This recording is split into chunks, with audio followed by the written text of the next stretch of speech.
क्या हो रहा है? जी सर। ए पिंकी, हाँ रिटन एग्जाम तो बढ़िया गईल, बाकी लागत कि प्रैक्टिकल तो हमरा ले डूबी। हमरा तो बहुत बढ़िया बा, बस एकरा में से नापे के बा और एमे लिख लेवे के बा। अच्छा बतावा का करी, इसमें का डाली? एकरा में ई एसिड डाला। ये? हाँ पक्का? हाँ।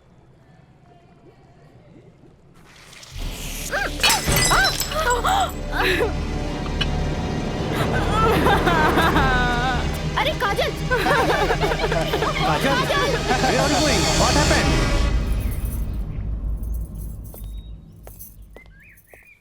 प्रणाम माँ जी। प्रणाम, बैठा। अकेले पेशकार साहब कहाँ रह गइलन? उहे बतावे के बा जे आज उनका कचहरी में देर होखी। अच्छा अच्छा। काजल के आज प्रैक्टिकल के आखिरी एग्जाम रहे, से पूछे के बा कि एग्जाम कैसन गईल। अब देखा बहले तो ऐली ना, कैसन जाए कहा जाए कुछ समझ में नहीं ख्यावत। अभी औते हुई ई देखा। अरे का? अरे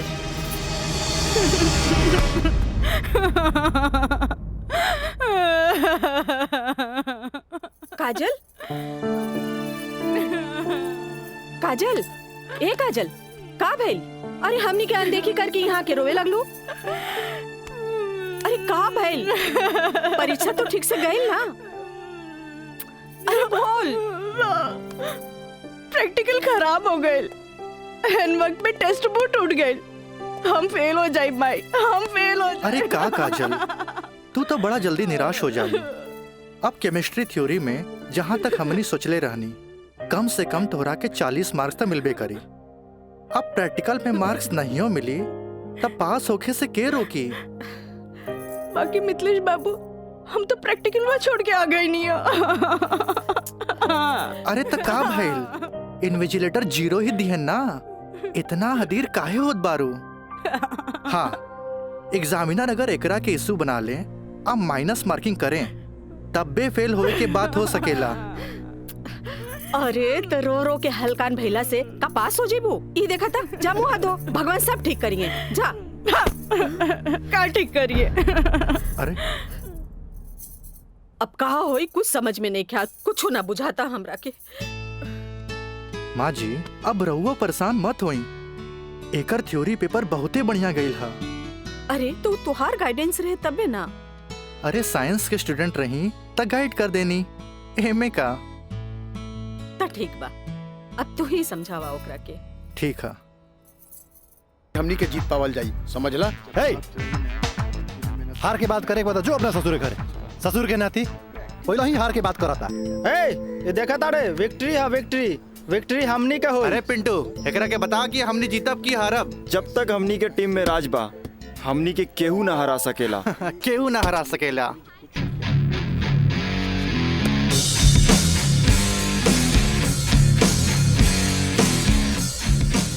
मयंक, हाँ राज, जीत केकर होई? जीत तो हार हुई और क्या कर हुई?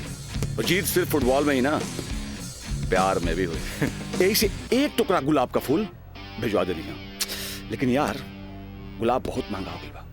अरे 500 रुपया हमारे पॉकेट से लग गई। समझ गई नहीं तोर नौटंकी। ई ले 1000। पीछे से आवत भी तोहर प्यार और हम चन्नी बाजार। हेलो काजल। हाय, एक सेकंड। चलो लोगिन फैन, मैदाने में अब देखल जाई। हाँ हाँ चला चला। राज, तोहरा हम कैसन लड़की दिखत बानी? शरीफ, अच्छी लड़की। गलत, तोहरा जैसन लड़का खातिर हम एक बहुत ही बदमाश लड़की बानी।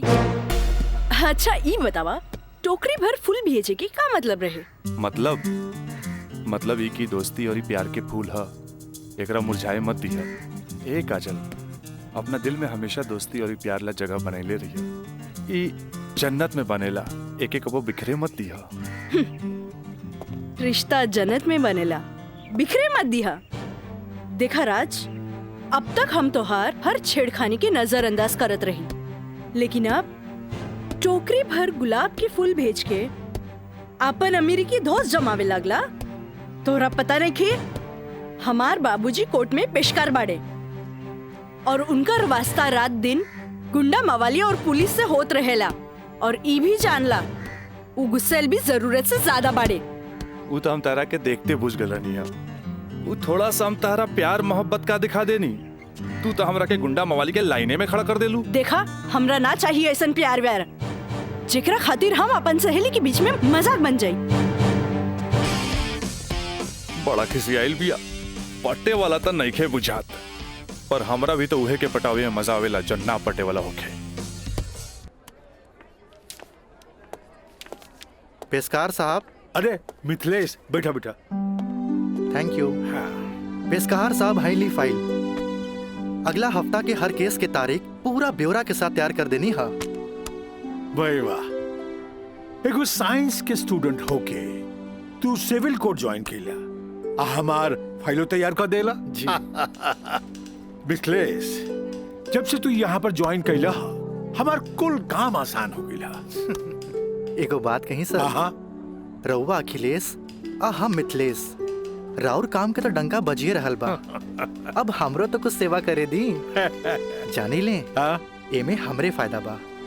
एगो क्लर्क होके हमरा फ्री में पेशकार के अनुभव मिल रहल बा। आज ही फाइल तैयार करे में तो तोहरा पूरा दिन लग गेल होई। चला, कोनो बात ना, यहाँ से सीधे घर चले के आ खूब बढ़िया नाश्ता करेंगे। आवा। पेशकार साहब, ये हमरो कहे के रहे कि आज रउवे साथे घर चलब। अच्छा। असल में काजल के एग्जाम नजदीक बा। हाँ। से उनका खातिर कुछ नोट्स तैयार कर ले बानी, जे दे भी देव। अच्छा अच्छा अच्छा, तो यही से काजल के फोन आए रहे कि आज लिट्टी चोखा बनौले बानी। मिथिलेश बाबू के भी साथे ले ले आई है। ठीक बा, चला चली।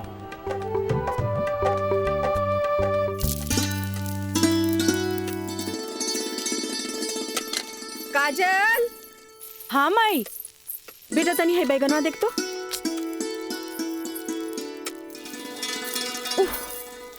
तोर भरता बन जाए ना, तनी दोनों जने के प्लेट में डाल के दिया। ठीक बा माई। तबले हम चाय लेके आवा तनी। ई लिए लिट्टी चोखा।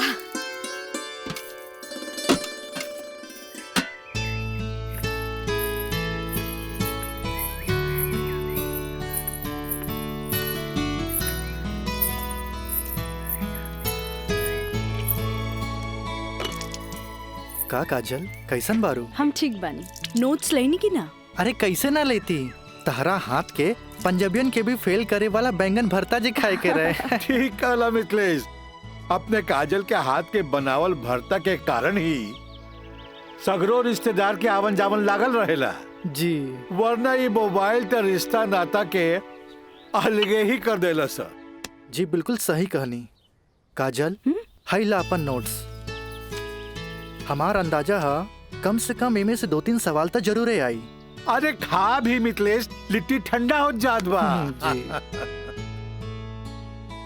अब ऐसे भी 2 दिन तक ले तई नोट्स के हाथ लगाए वाला नहीं की, काहे कि 2 दिन के बाद फ्रेंडशिप डे जो आ रहल बा। हाँ। रउआ का समझा फ्रेंडशिप डे? दे 300 रुपया। 300 रुपया? अरे काजल के फ्रेंडशिप बैंड खरीदे के बा। है, और चढ़ाओ अपना बेटी के माथा पर। है फ्रेंडशिप डे, काहे ना कोनो बड़ी सेठ से बियाह कर ले लो। अरे करम में तो पेशकार लिखल रहे, तका करती। है? काम आई, हमार बाबूजी की कम समझेलू। मजिस्ट्रेट तो आइला जाइला, बाकी हमार बाबूजी की तो सारा जिला जवार जानेला। का मिथिलेश बाबू? हाँ हाँ बिल्कुल ठीक कह लू। ये दोस्ती हम नहीं तोड़ेंगे, तोड़ेंगे दम मगर तेरा साथ ना छोड़ेंगे।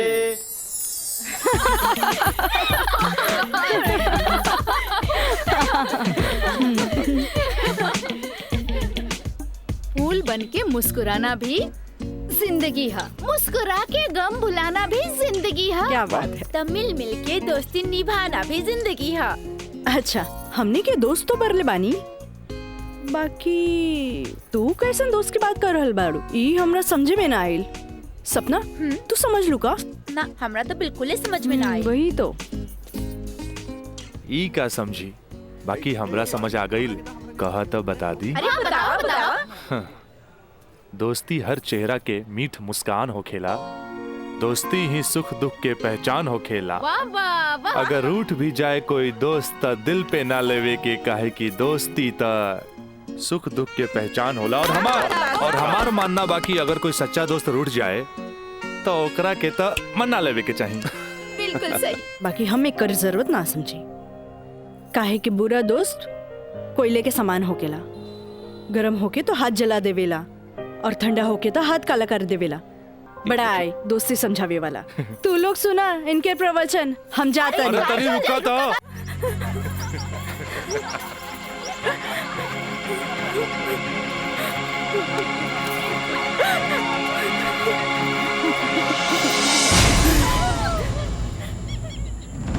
ये काजल, तोरा परेशान होके के जरूरत नहीं खे। खबर भेजवैनी हा, राज आपते हुई। May I coming sir? Yes come in. का बात बस सर, आप हमके बुलाई नहीं हो? हाँ, ई का सुनतानी हम हो, तोरा जैसे स्टूडेंट के वजह से ही कॉलेज के बदनामी हो जाला। को एजुकेशन के मतलब ही ना हा कि कॉलेज में कोई लड़का लड़की के छेड़खानी करे। लेकिन सर हम कुछ ना सुनने के चाहता नहीं। अब कोई ना कोई स्ट्रिक्ट डिसीजन हमरा लेवे के पड़ी। ठीक बा काजल, तू जा सकेलू। जी सर, थैंक यू। लेकिन सर हम ऐसा क्या कर देनी है कि काजल आपके लगे हमारी शिकायत लेके आ गई है? शुक्र मनावा कि वो हमारा पास आ गईली। अगर पुलिस के पास जईती त सीधे अरेस्ट हो जाता। बुझला, आजकल ऐसा कानून आ गइल बा कि एकरा में बेलो ना मिलेला, सीधे जेल होखेला। बाकी सर वहाँ और भी तो लड़का लेके रहे। हाँ, अरे ये तो हम कहे के चाहत नहीं तोहरा। और भी लड़की रहे, यह लड़की के छेड़े के का जरूरत रहे? वो पेशकार के बेटी के मामला बढ़ जाई त का होई? तोहर बाबूजी के हम काम मुंह दिखैती। आइंदा ख्याल रखी है, तू जा सकेला। ठीक बा सर, थैंक यू। मयंक भाई, बहुत टाइम लगिल प्रिंसिपल के यहाँ। अरे तो आबते हो यहाँ ना। का बात भइल? बड़ा टाइम लागत दला। कहत रहले हाँ, ऐसन के काहे पटावेला जौन शिकायत लेके आवे, ऐसन के पटावा जौन शिकायत ना करे। तो प्रिंसिपल साहब गलत का कहत बड़ा? पता ना काजल में का देख लेले बड़ा कि वही के पीछे भागा जात बड़ा। तोहनी के ना बुझाई, हमरा ओकरे पटावे में मजा आवेला जौना के पटावल मुश्किल बा।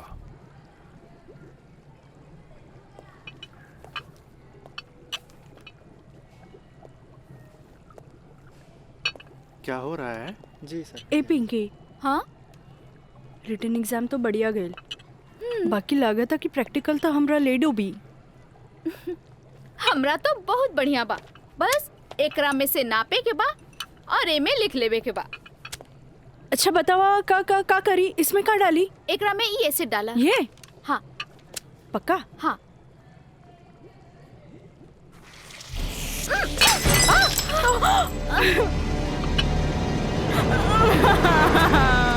अरे काजल! काजल, where are you going? What happened?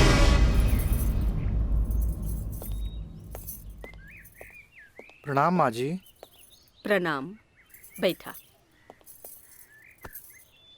अकेले पेशकार साहब कहाँ रह गइलन? उहे बतावे के बा जे आज उनका कचहरी में देर होखी। अच्छा अच्छा।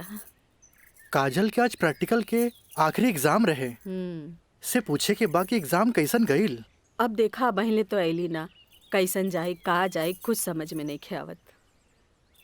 अभी औते हुई ई देखा। अरे का? अरे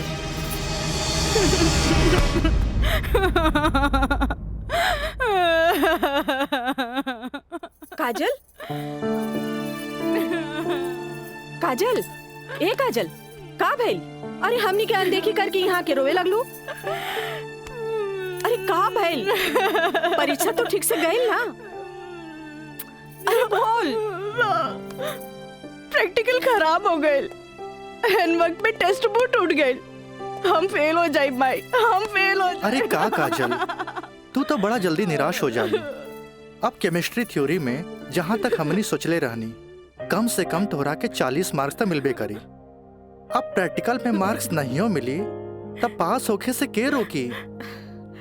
बाकी मिथिलेश बाबू, हम तो प्रैक्टिकल में छोड़ के आ गए नहीं। अरे त का भइल, इन्विजिलेटर 0 ही दिहन ना, इतना हदीर काहे होत बारू। हाँ, एग्जामिनर अगर एकरा के इशू बना ले, अब माइनस मार्किंग करें, तब बे फेल होए के बात हो सकेला। अरे तो रो रो के हलकान भैला से का पास हो जेबू। ई देखा था, जा मुँह धो, भगवान सब ठीक करिए। जा का ठीक करिए। अरे अब कहा होई कुछ समझ में नहीं क्या, कुछ ना बुझाता हमरा के। माँ जी, अब रहुआ परेशान मत होई, एकर थ्योरी पेपर बहुते बढ़िया गईल हा। अरे तो तुहार गाइडेंस रहे तबे ना। अरे साइंस के स्टूडेंट रही त गाइड कर देनी, एमे का। ता ठीक बा, अब तू ही समझावा ओकरा के। ठीक है। आई लघु हो जा चुप। भैया एक सैंडविच लाइए। हाँ हाँ ले।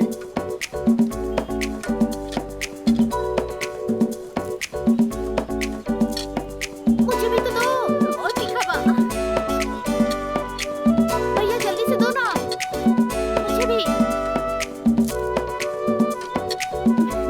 लेकिन छोला थोड़ा ठंडा हो गया है ना? अच्छा बा, ठीक बा। भैया रायदा, अब हमरा के चाहिए बस। अरे खाना यार। कहे अभी से एग्जाम में फेल हो गए लुका। हाँ, कहे चिंता में बड़ू हो। हाँ, चिंता ना रही का, थोड़ा नहीं के। Excuse me girls. काजल, तू तो बुझाता कि अभी लेक हमरा से नाराज बाड़ू। अरे नाराज तो हम हो रही तारा से, पर हमरा हमार दादाजी के सिखावल एगो बात याद आ गई। कोई भले ही बोए तोहरा ला काटा, तू बोए ओकरा ला फूल। देखा काजल, तू तो प्रिंसिपल साहब से जाके हमार शिकायत कर देलू, पर हमरा हमार दादाजी के सिखावल उ बात याद आ गई। भाई तो उनकर पोते नू, हम जकरा चाही लेनू ओकर पूरा ख्याल रखी ले, है ना। देखा है ने, और ये बात के पता तोरा बड़ा जल्दी लग जाई, बुझाइल। गर्ल्स, आप लोग के रिजल्ट आ चुकल बा। अच्छा। और ये क्लासरूम में आप लोग का रिपोर्ट कार्ड बांट रहल बा। जाई चल चला जल्दी चला। अरे जल्दी चला चल। ए काजल, कांग्रेचुलेशन, आपके केमिस्ट्री के प्रैक्टिकल में 20 में 20 मार्क्स मिलल है।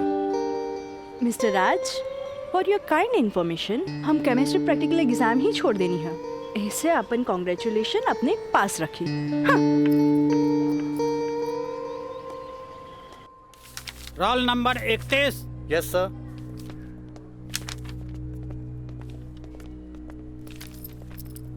Roll number 32। Thank you sir. Roll number 33। Yes sir. Roll number 34। Yes sir. Roll number 35। Roll number 36।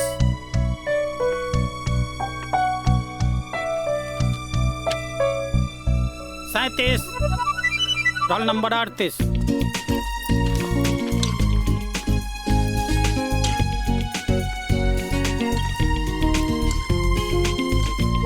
है ना। देखा है ने, और ये बात के पता तोरा बड़ा जल्दी लग जाए, बुझाइल। ए पिंकी पूजा, हाँ का ई देखना। हाँ? हमरा के सच में केमिस्ट्री प्रैक्टिकल में 20 में से 20 मिलल। ई जरूर राज के कारनामा है। काहे कि ये इन्विजिलेटर शर्मा जी ओकर बंगले पे तो ठहरल रहलन। ओह, हाय मैं मर जावा। अगर तोहरा जगह पे हम रहती ना, तो राजा के तो रानी बन जाती। जा बन जा। तहरा के देख के ना एगो बात याद आ गई। इया कहे धिया धिया, धिया कहे चिया चिया। एक हुआ जौन तहरा पे जान छिड़केला, और एगो तू हा जौन एकरा के ठेंगा दिखावत थिया। अच्छा चला चला, हम तो परीक्षा में पास हो गए नी, ये हमरा खातिर बहुत बड़ा बात बा। पापा देखिए तो बहुत खुश हो जाइए। हाँ चला चला चला।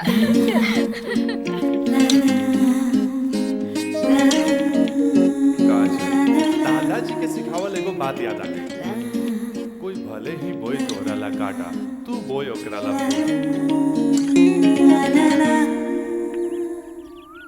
ई ले। अरे भाई अपोजिट टीम आ गई बा, हमनी के का होई? अरे आ गेल त का भइल हो? अभी तो टाइम बानू मैच में। टाइम बा का एहिजे बैठ के टाइम पास करबा। ए जब हमनी के मैदान में जाएम नु तो देख के थर्रा जाइलो, ठीक बा? अब चलो जौन होई तो मैदान में देखल जाई, उहे देखल जाई। चलो राज भाई बॉल दे। तोहनी के इतना हड़बड़ी बना तब बड़ा सन हम आवाता नहीं। चलो लोग चलो आवा।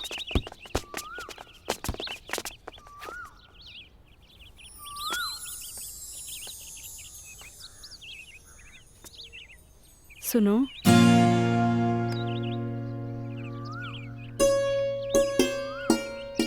सॉरी राज, हम तोहरा के गलत समझनी, लेकिन तू तो सच में दिल के राजा बाड़ा। और तू ये राजा के दिल के रानी। ए काजल, हम तारा के बहुत चाहेनी। Thanks for chemistry practical marks. WhatsApp number मिली का? व्हाट्सएप? हाँ ठीक बा, ले ली। 8291 71 7752।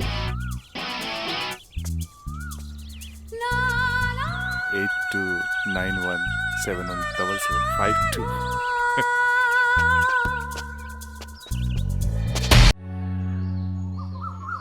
अच्छा ये बताओ यार कि तो हम लोग का प्यार मतलब हाँ प्यार कब से चला था? काजल बताओ ना। बाय। काजल, हम दोनों एक दूसरा से प्यार करेले, फिर भी तू हमरा से दूरी बना के काहे रहेलू? राज, हम कोनो ऐसन वैसन लड़की ना है। जब तक शादी ना होखे तब तक हमने की दूरी बनौले रखे के चाहिए। गुड, तहारी ये आदा हमरा के निक लागेला। हेने सुना? हाँ? देखा राज, तू हमार कोनो फायदा ना उठा पाई बा। एक मिनट हम आता नहीं।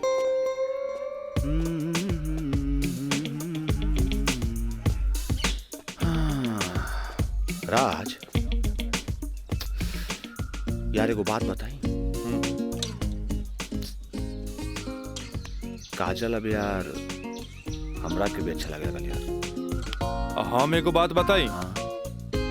तू हंसुआ के बिया में खुरपी नियन गीत मत गो।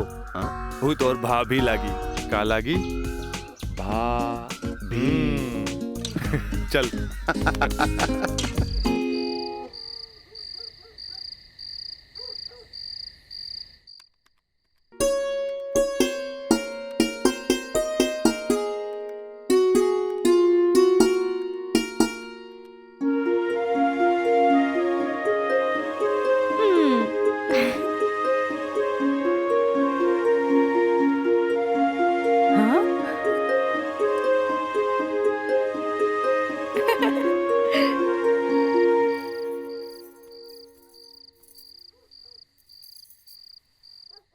घर के सब काम निपटा ले लू? हाँ।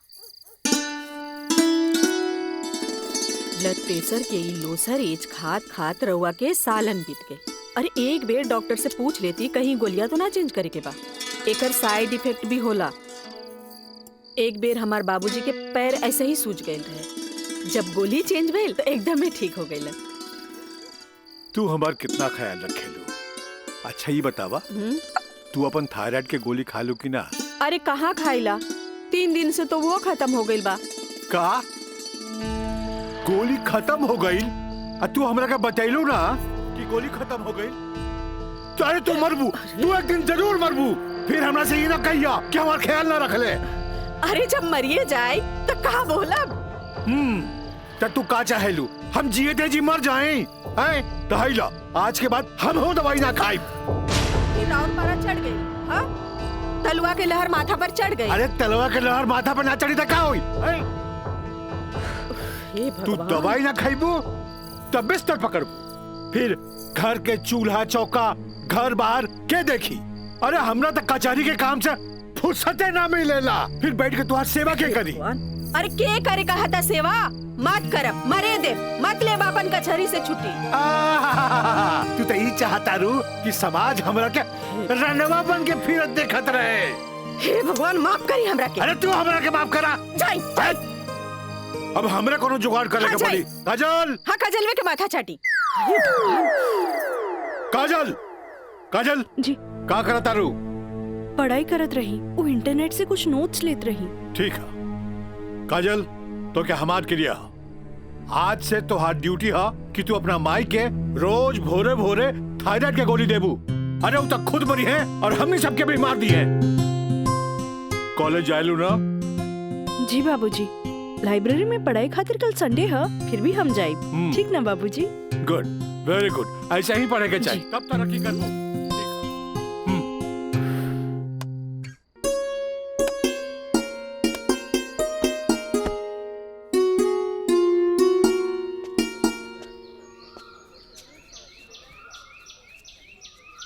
काजल। Thank you. काजल, हम दोनों एक दूसरा के बहुत चाहिए, पर जब हम हमरा फ्यूचर के बारे में सोचिले तो हम देखिले कि हमार बाप के पास बहुत दौलत बा। उनकर दौलत के संभालत संभालत हमार जिंदगी गुजर जाई। हमरा ये आम आदमी नियन नौकरी चाकरी करे के फुर्सते ना मिली। अब बस तू हमरा जिंदगी में हमार जीवन साथी बन के आ जा तो हमार जिंदगी एकदम मजे में गुजर जाई। ए काजल, तू काहे ना अपना बाबूजी से हमरा बारे में बात करेलू? बाबूजी से? ना बाबा ना, हम ना बोल सकेनी। हमार बाबूजी बहुत गुस्सेल बाड़न। वाह भाई वाह, एक लौता बेटी भैला के बाद भी तू अपना बाबूजी से बात न करबू काहे कि बहुत गुस्सेल बाड़े। और एक लौता बेटा भैला के बाद भी हम अपना बाबूजी से बात ना करब काहे कि बहुत पैसा वाला बाड़े। ऐसा में तो हमनी के सपना धरल के धरल रह जाई। काजल, काहे ना हमनी के भाग के शादी कर ले जाओ? बिना बतैले भाग के शादी कैसे कर सकेनी? हाँ काजल, हफ्ता भर के तो बात रही, हमनी के भाग के कहीं भी शादी कर लेल जाए और ओकरा बाद अपना अपना बाबूजी के बता देहल जाई। सोचत का बाड़ू, तारा से ऊंच कूल और धनाट घर के हई। जब तू अपना बाबूजी के बतैबू नु तो ना कर पाई है। और हम हो जब हमरा बाप के बताएब कि हम भाग के शादी कर ले बानी तो नाहियो चाहते हुए भी तारा के अपना बहू के रूप में अपना ली है। ए काजल, हम तारा बिना एक पल भी ना जी सकीले। ठीक बा, हम कोशिश करब। इनु भइल बात। अब छोड़ा हम बाय।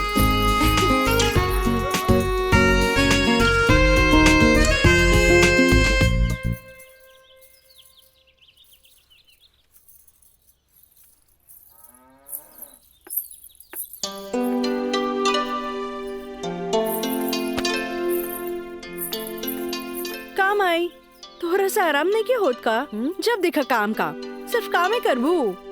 हमारा आराम के छोड़, ई बता हमरा से तोरा के का काम पड़ गई जे हमारा आराम के सोचे लगली? काम आई, हम तो हमेशा सोचनी ना माई। कॉलेज से एक हफ्ता एक्सकर्शन खातिर हमनी के हजारीबाग जाए के बाद हम डैडी से ये बात नहीं के बोल सकत। परमिशन दिला दे ना माई प्लीज। हमरा के मजौवा के समझ ले ली का? हाँ, अरे हमहू ग्रेजुएट बानी। ई होली में तोरा के कौन कॉलेज लेके जाता? वो होली तो मार्च में पड़ी, अभी तो फरवरी चल रहा बा। एक के हफ्ता की तो बात बा माई, प्लीज माई प्लीज। अच्छा, तोर बाबूजी आज ऑफिस नहीं खे गइलन, मिथिलेश के संगे बैठल बाड़े। कौनो शादी में जाए के बा, चल कोशिश करत आनी। थैंक यू माई। मिथिलेश, वो कहल जाला ना कि हाकिम के अगाड़ी या घोड़ा के पिछाड़ी ना रहे के चाहिए हैं? मजिस्ट्रेट साहब के इकलौती बेटी के बियाह, यही से हम खुद चलता नहीं तो हम न्योता तोहरे हाथे भिजवा देती। अरे रउआ चलती तो उनको भी खुशी होत। हाँ, ए जी। लेकिन हाँ? ई का कहतिया? का कहतिया? अरे कॉलेज टूर पे एक हफ्ता खातिर हजारीबाग जाए चाहतिया।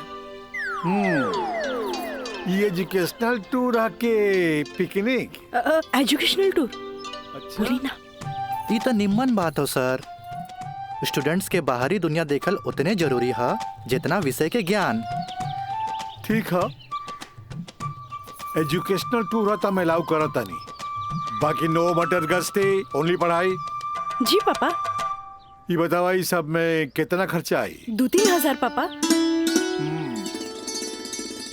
तू हमारे से 5,000 ले ला, ठीक है? थैंक यू पापा। चलो तू हमरा के दिखावा कि वो न्योता के कागज तैयारी हाँ, कर ले बांध देले बानी। चलो आए। मिथिलेश हम आवत है, बैठो। जी सर जी। Thank you so much Mithilesh बाबू। अगर रउआ ना बोलती तो ये हरगिज ना मानतन। अरे वो तो हम तुहार मुंह देख के साथ दे देनी। जा मजा करा। कैसन लागल? वाह सो ब्यूटीफुल। ये कहाँ लेके आ गई ला? पहले चला था तब ना पता लगी। उतरा। अरे स्टैंडवा कहाँ चल गई?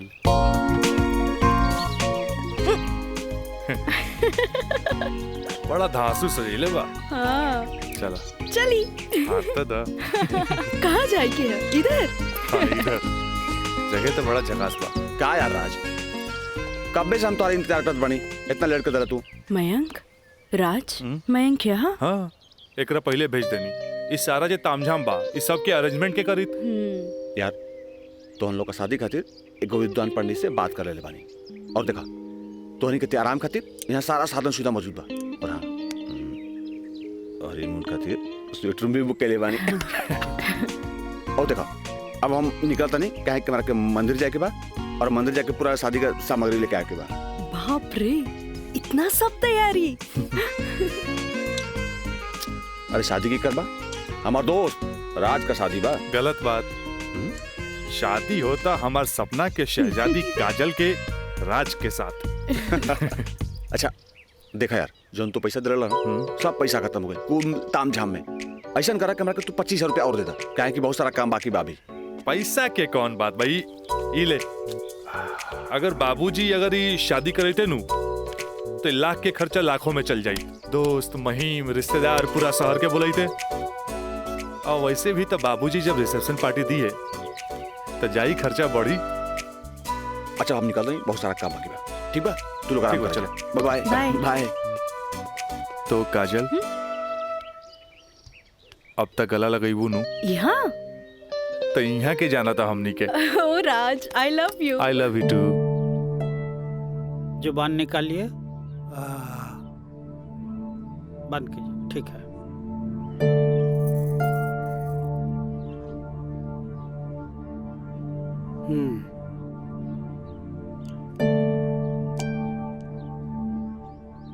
सांस लीजिए और जोर से।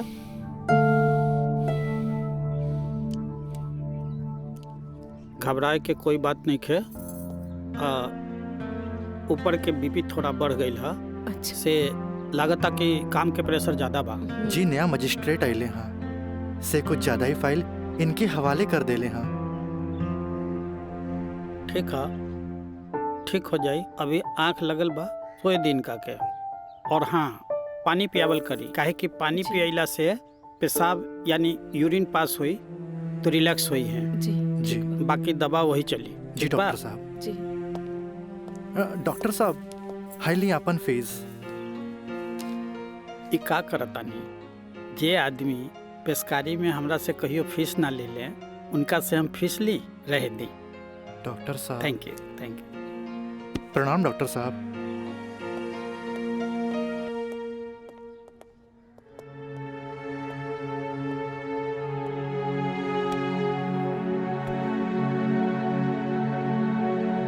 लेता नहीं।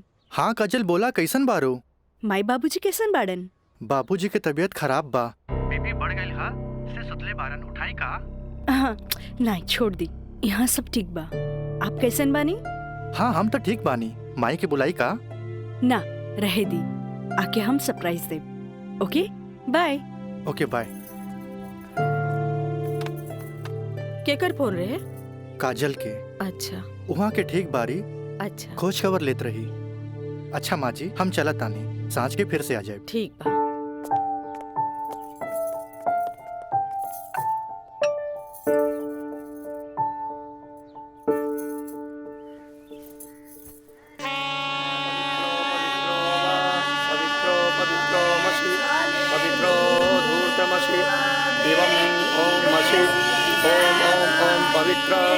पवित्र पवित्राः केशवाय माधवाय सर्वेश्वराय अपितृ स्वाहा तत्पुरुषाय स्वाहा ओम नमः स्वदन्ताय सहस्राक्षाय सहस्रपदे पूर्वशे पवित्रमशे सर्व ऊर्ध्वमशे चंद्रमशे वामाय ओम ओम ओम ओम ओम बुधाय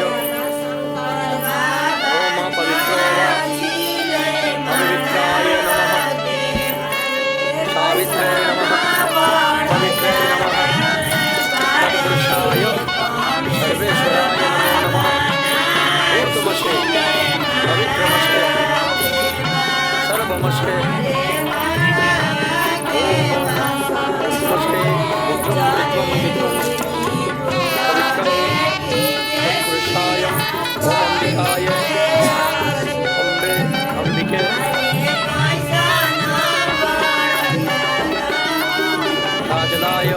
राजाय नमो नमो नमो नमो विवाह संपन्ना भवतु।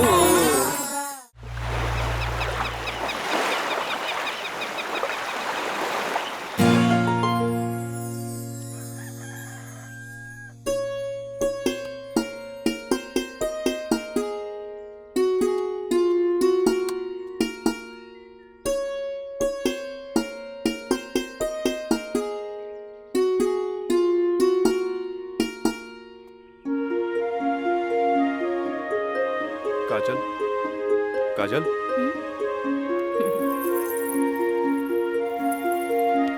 Good morning. Good morning. उठे के मन तो हमरो ना करत रहे, पर खाली सुतल रहला से जिंदगी ना नु चली। चाय ले लो, गर्मा गर्म चाय। मयंक अपने हाथ से बनेले बन। ए ओ कुछ ना, सिर्फ भाभी खातिर और ई गर्मा गर्म चाय।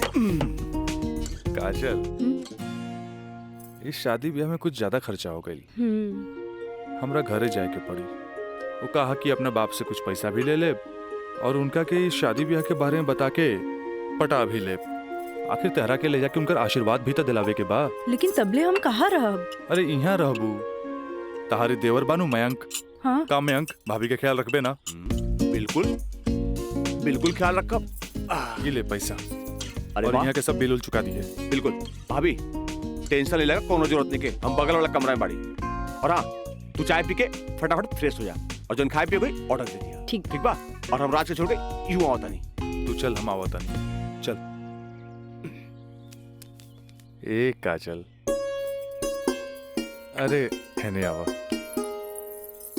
कल साझे लिख के तो बात बा, हम यूं गईनी यूं आईनी।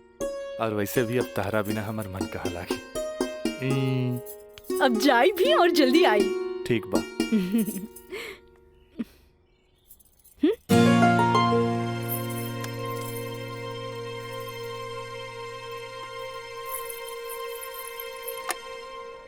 हेलो। हाँ अरे देख रही हो कि मैं ऑफिस में हूँ, कितना काम पड़ा है, कितनी फाइलें पड़ी हैं, और तुम हो कि ये ले आइएगा वो ले आइएगा। हद कर दिया तुमने यार। मैं कम इन सर? कम इन। अखिलेश बाबू कैसन बाड़न? जी बीपी तो कंट्रोल में है, बुखार के वजह से थोड़ा कमजोरी आ गई है। यही से शुक्रवार तक की छुट्टी की अर्जी दे ले हैं। कोनो बात नहीं के, दिन रात काम करे वाला आदमी के अरे थोड़ा बहुत आराम तो चाहिए ना। जी कह दिया ऑफिस के चिंता न करे जी। जब वो ठीक हो जावे तबे ऑफिस आवे। ला एकरा के फाइल में लगवा दे। थैंक यू सर।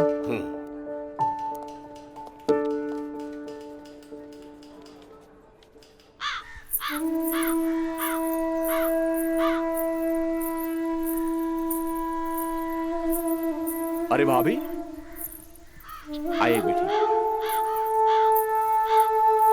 भाभी क्या बात बा, बड़ा परेशान लागत बानी? हम राज के फोन लगा लगा के थक गई नहीं। कभी डेड टोन मिले था तो कभी आउट ऑफ कवरेज एरिया। तोरा पास उनकर कोनो लैंडलाइन नंबर बा? ना भाभी, और हम उनका दूर नंबर पे फोन लगा के थक के हार के बैठ गई। हैरानी की बात तो ये बाकी कि गैला के बाद न कोनो खबर न कोनो कॉल न कोनो मैसेज। भाभी तू टेंशन मत ले, हम अपने को दोस्त के भेजले बानी और जैसे ही खबर मिला था सबसे पहले हम तोहरा के बताई। ठीक बा, हम अपन कमरे में बानी। अरे भाभी घबराए कोनो बात नहीं की, हम बानी ना।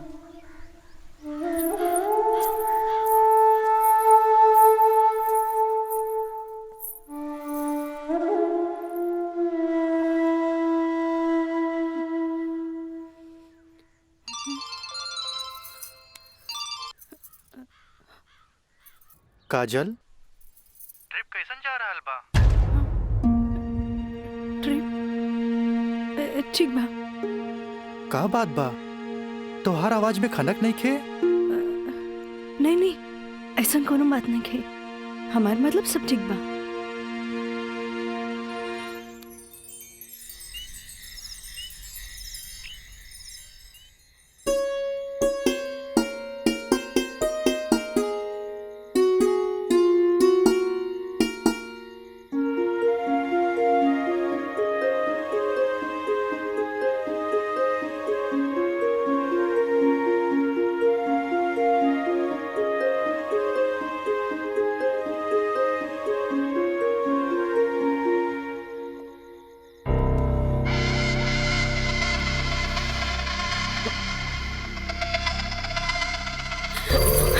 देवर जी, मयंक, ये क्या बदतमीजी है? चल जाइए यहाँ से, वरना राज के बता दे।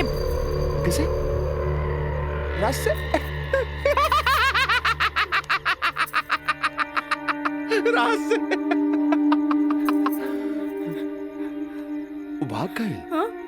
आवेला नहीं के? हाँ? तोरा क्या पता? हाँ? ये भी कुछ हो रहा बना? सब ओकरे प्लान के तहत हो रहा बा।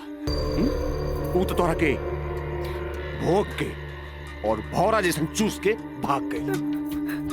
काजल, पता बा जब तो के पहला बार देख ली तू पहली नजर में हमके पसंद आ गई और हम तो के दिल से चाहे लगे। काजल, आज दिल से चाहे लगे। तुझे कहा तारा कौन सच बा? सच ना, 16 आना सच बा। ये बात हम तुझे बहुत पहले बता देती, लेकिन क्या करी, ये मेरी हमार मुंह बन के तरस। देखा, तू गरीब हम गरीब, हम तो क्या अपने काजल? हाँ, हमसे ब्याह कर ला, हम तो क्या अपने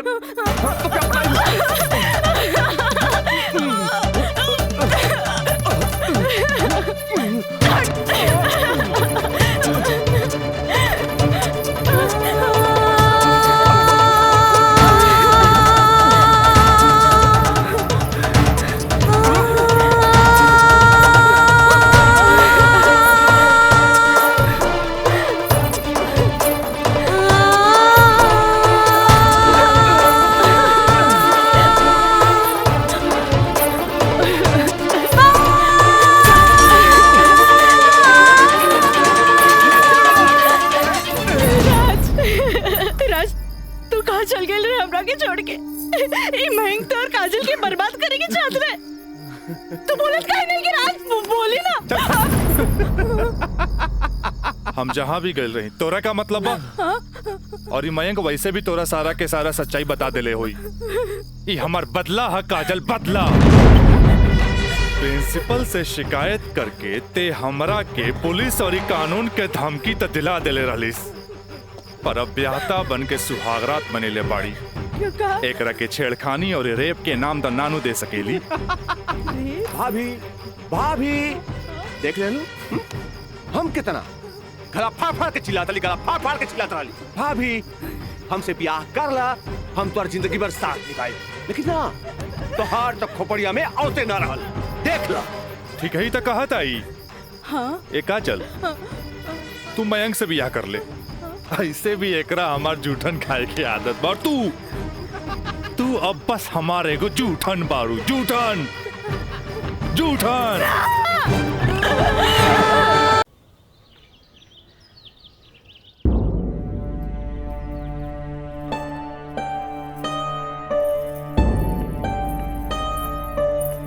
काजल काजल कहाँ भइल माई बाबूजी के? अरे ई ठीक बाड़न, दवाई खा के सुतल बाड़न। रुका हम उठा देता नहीं। ना माई रह दे, आराम करी दे।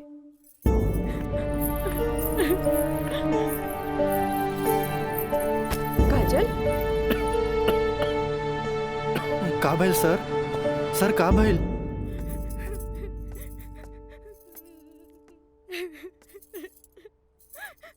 काजल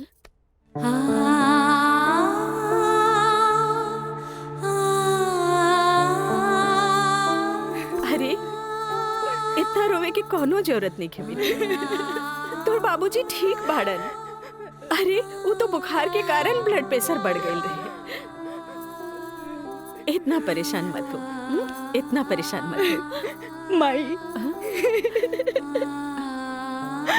हमरा से बहुत बड़का गलती हो गई। हम एक्सकर्शन में ना गए रहे,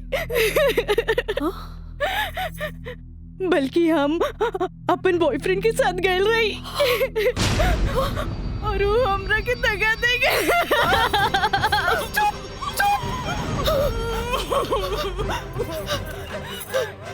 सच सच बता, सच सच बता, का भाई तू ठीक तो बाड़ी ना? तू ठीक तो बाड़ी ना? हम ठीक तो ना बानी माई। माई तू हमरा के एक वचन दे कि तू हमरा से दोबारा कुछ ना पूछबे। जो भाई बहुत गलत भाई, बाकी हम अपने आप के ठीक कर ले माई, अपने आप। काजल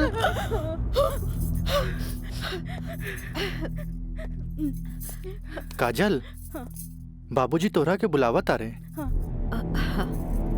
चला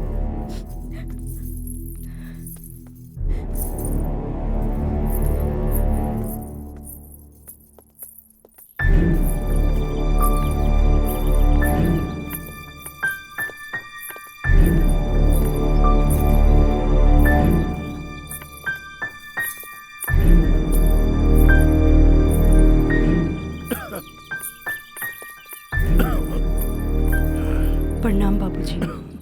अब तबीयत कैसन बा? आ गइलू बेटा? ठीक है बा।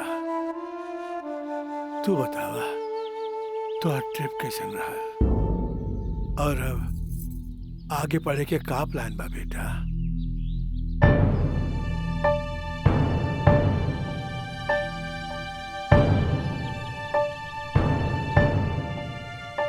बतैलू ना बेटा? पापा हम वो साइंस ना पढ़ के लॉ पढ़े के चाहता नहीं। तो ओकरा में का बात है बेटा? विषय कोनो खराब ना होखेला, पर जरूरत है तो ओकरा में अच्छा करे के। अगर तू लॉ ज्वाइन करे के चाहता रहो तो लॉ ज्वाइन कर ला।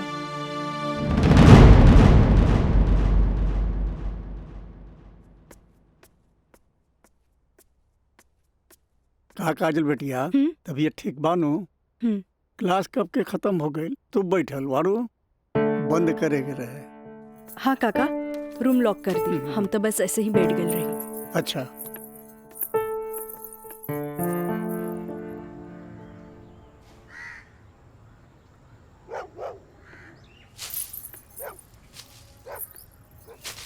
काका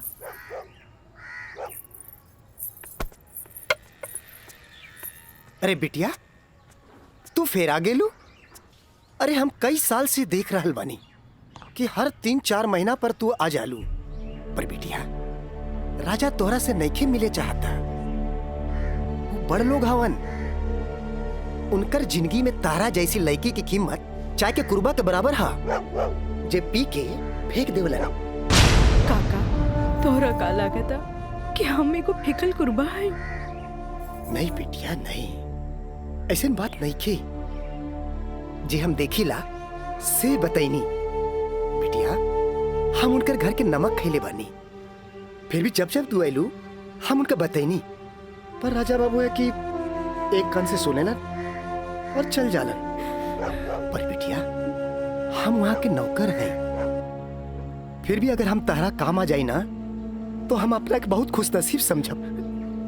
काहे कि तू जब जब आवे लुनु हमारा देखल नहीं जाला बिटिया। काका अब की बार उनसे कह दिया कि काजल आखिरी बार आयल रहे, एगो घड़ा रहे जेकर पानी ऊपर तक भर गई।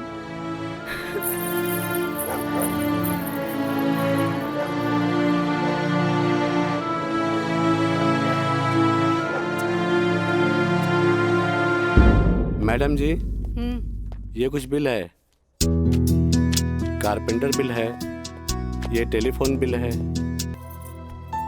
हाँ तो केस ये है कि मुवक्किल एक गरीब लड़की है जेकरा के शादी का झांसा दे के पहले भोगल गई और बाद में जूठन की तरफ फेंक दी। वो दहेज के केस न कर सकत रहे काहे कि वो गरीब रहे। वो रेप के केस न कर सकत रहे काहे कि वो अपने घर वाले के मुंह पर कालिक न पोते के चाहते। वो प्रताड़ना का केस भी न कर सकत रहे काहे कि वो घर में कब्बो रहली नहीं। अब वही मुवक्किल का केस तो के लगे। अब वही गरीब लड़की का केस एक पढ़ा लिखल समझदार वकील के लड़ेगा। काजल, हमने नजर में तू एक मर्द लड़की बाड़ू। हमें फक्र बा कि तू हमारे असिस्टेंट बाड़ू। आई एम प्राउड ऑफ यू बेटा। जी सर, थैंक यू।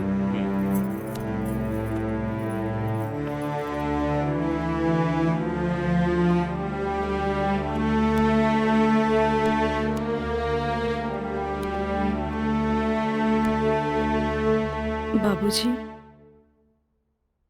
लड़की हर मोड़ पे डरत रहेली।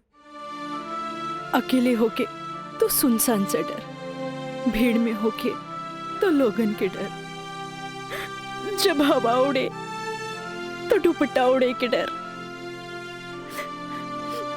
केहू घूरे तो ओकरा आग के डर, बचपन में माई बाप के डर,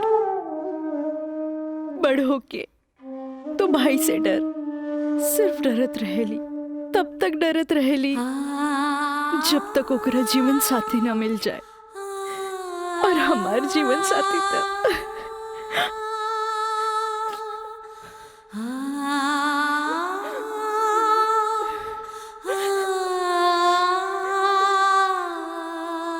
बाबूजी, आज हमार पहला केस बा, राउर आशीर्वाद चाहिए। काजल, माई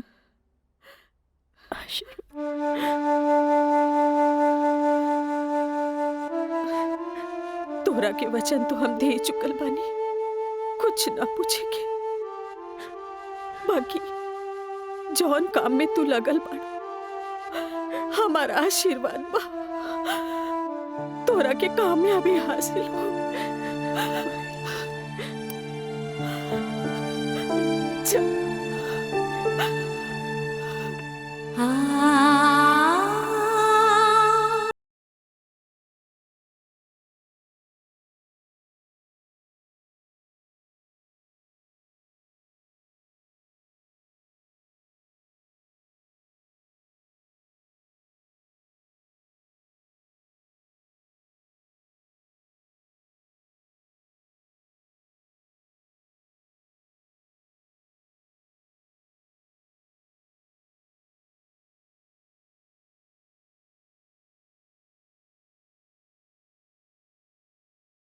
के बा का है वो तुहार दोस्त राजा, वो ना करेगा तोरी मदद। भाई अब हमारा के केहू को मदद की जरूरत नहीं की, खुद नौकरी करेगा बा, कमाए के बा, कुछ बने के बा। यही तो हम कहा था नहीं, उम्र हो चलल, नौकरी ना करबे तो कौन बाप अपन छोकरी तोरा से ब्याही। हमरा का, हमार जिंदगी के का, आज है कल ना रहे। फिर बहुत हो गया भाई, चल पैसा दे पैसा। तोरा से मुंह लगाए बेकार है। पैसा पैसा पैसा। हाँ हाँ दे।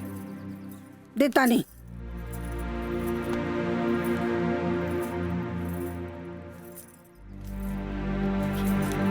कितना हम गिन ले ली दे 500 500 और दे ना नहीं 500 और दे का है 3,500 चाहिए देनी ना चल आप ठीक काहे मांगता रे चल जा पैसा चाहिए एक बात कही तू दुनिया का सबसे अच्छा माई है चल मैं चलता रही मानता नहीं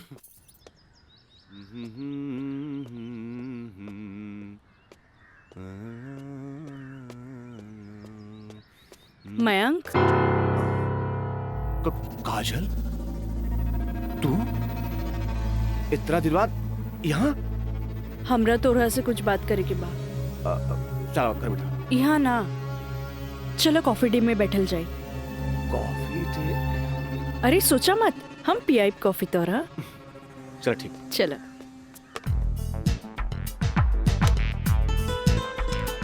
इला थैंक यू पिया ना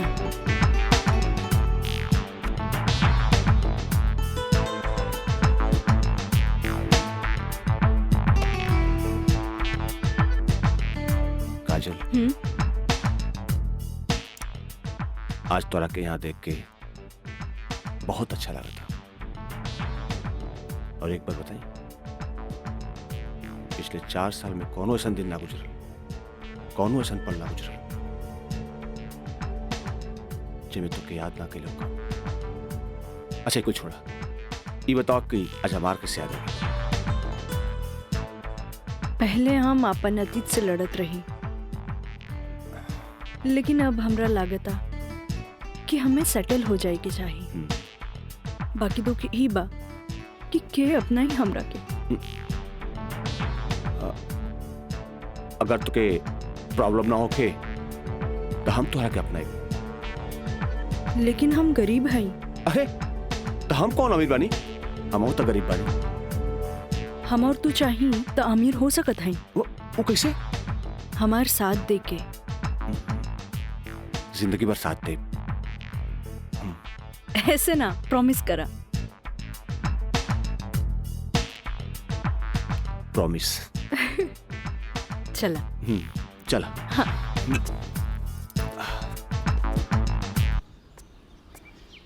मिथिलेश जी कोनो देर तो ना भइल अरे ना बाबा पहले ई बतावा भइल का मयंक से साथ देवे की वादा ले लेनी है अब तू अपन मिशन में कामयाब जरूर हो जाएगी आगे देखी लेट्स गो सुनी एगो बात कही सब कुछ जानला के बाद भी आप हमें हेल्प करत हैं ऐसे हम कबो ना भूल सके पहले तो ना पर अब सोचे लगनी है कि जिंदगी के हर लम्हा में आपकी जरूरत पड़ी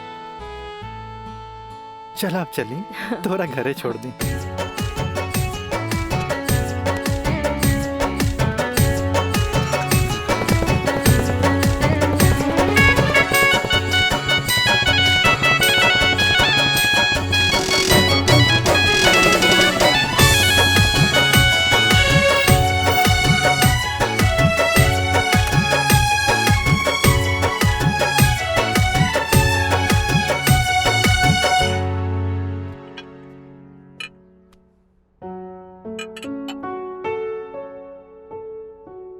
सुनी एगो बात कही सब कुछ जानला के बाद भी आप हमें हेल्प करत हैं ऐसे हम कबो ना भूल सके पहले तो ना पर अब सोचे लगनी है कि जिंदगी के हर लम्हा में आपके जरूरत पड़ी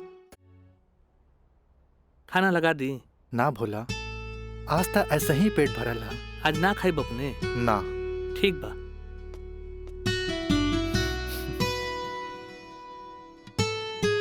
मैं पंडित देवी दत्त शर्मा का कहनी है देवी दत्त शर्मा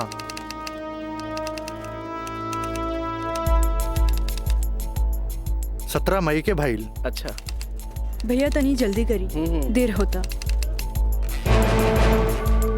ली दी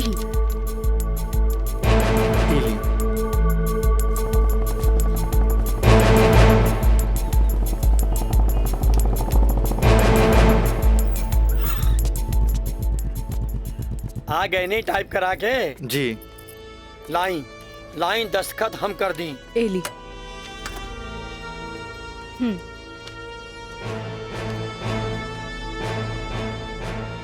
जय गणेश। ई कामता हो गई। अब बैंक के दस्तखत लेवे के पड़ी। वो आप हमरा पे छोड़ दी, वो हम ले ले। ठीक है।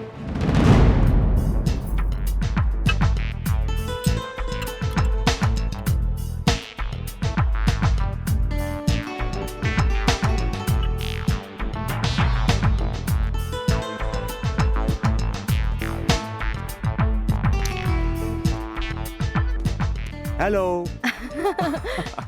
हाय। सॉरी यार, आवे में थोड़ा लेट हो गया। अच्छा यही देखा, हम तोरा खातिर का लेके आइल बानी। अच्छा पहले चाय पिया। इला।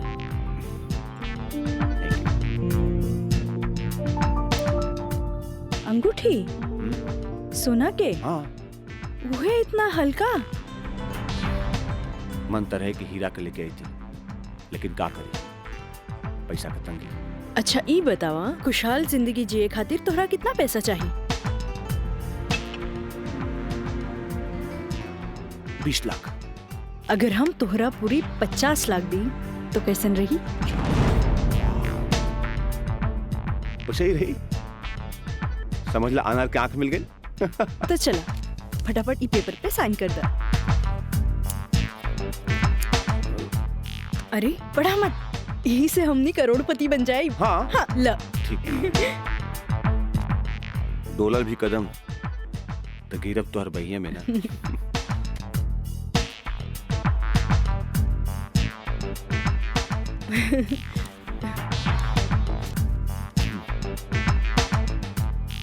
आज से हमनी का नया जिंदगी का शुरुआत। मीना, मंजू, रेखा, कस्तूरी के डांस देख के कुछ समझ में आयल? अरे सरकार के देख के बाजार बदल जाला, बाजार के देख के साहूकार बदल जाला, आ घोड़ा के देख के सवार बदल जाला, शिकारी के देख के शिकार बदल जाला। ऐसे ही मेहमानों के बदले पे सत्कार के भी बदल देवे के चाहिए।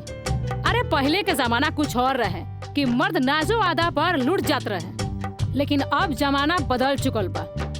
आज के जमाना के मर्द सबके कमर तोड़ नाच पसंद आवेला। जितने कमर हिलाइबू और सीना झटकाइबू, मर्द उतने जल्द तोहार दीवाना हो जाए। दिखाओ करके। अरे ऐसे ना, ये देखो। कस्तूरी बाई, कस्तूरी बाई। चाहे नसीब, चाहे नसीब। तक लिया। बहुत दिन बाद तशरीफ लेनी राजा बाबू। भला ऐसे भी केहू केकरो भूल जाला? आए बैठ।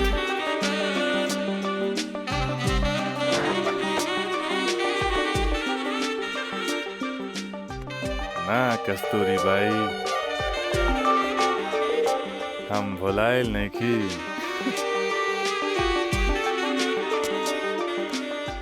वो तो बस हमार शादी होके वाला बा, ओकरे तैयारी खातिर हम अपना माई के संगे खरीदारी में बिजी रही। फुर्सत पाते तहरा लगे आ गई नहीं। अच्छा एगो बात बतावा, कौनो बेहतरीन डांसर बा हमरा बियाह में नाचे खातिर? बानो एगो नया परिंदा बा। हाँ। मंजू, राजा बाबू का उहाँ ले जा जहाँ आज निराली का प्रोग्राम होता। आई जाए।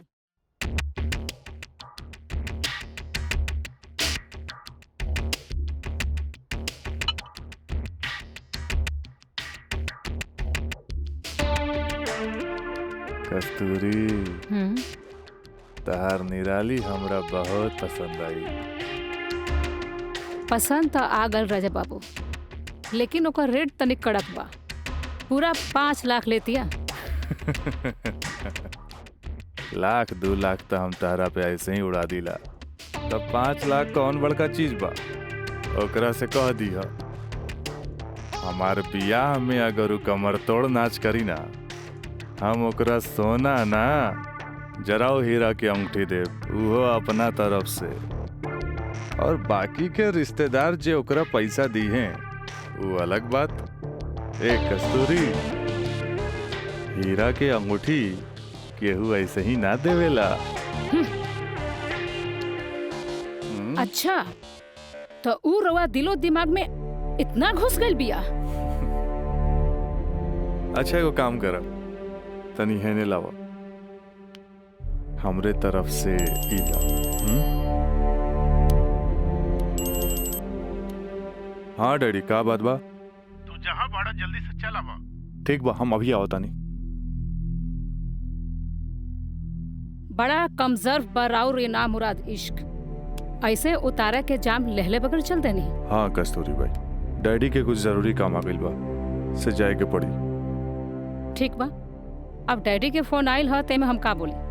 चला तनी, बाय।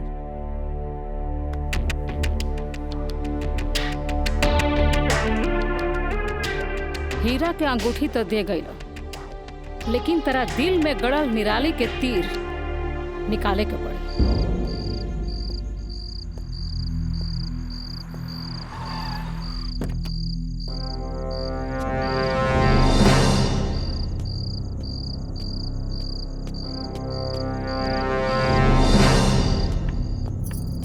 क्या बात बा डैडी, इतना अर्जेंट में क्या बोले नहीं हमरा के? राजा, हाई हम का देखा तानी? कौन लिखी बिया काजल? अपना मुंह में करखा लगावे खातिर ओकरा से बियाह कर लेला और फिर ओकरा वही छोड़ के भागीला। अब वो अपना हक मांगतिया। बाबूजी, हम ऐसा कौनो लड़की के नहीं जानत। ए माई माई माई, देखा था इसको कैसे झूठा इल्जाम लगावता है हमरा ऊपर ही। राउर का दिमाग खराब हो गई बा। अरे जे हमरे लड़किया के ऊपर लांछन लगावत बानी। हमार दिमाग नहीं के खराब भाई, हाई देखा, हाई कोर्ट से नोटिस आइल बा। भगवाने बचावा घर के, लागत कि जगदम्बिका पाल के नाक कटिए के रही। केस नंबर 5078, काजल सिन्हा वल्द स्वर्गीय अखिलेश प्रसाद सिन्हा व राजा सिंह वल्द जगदम्बिका सिंह।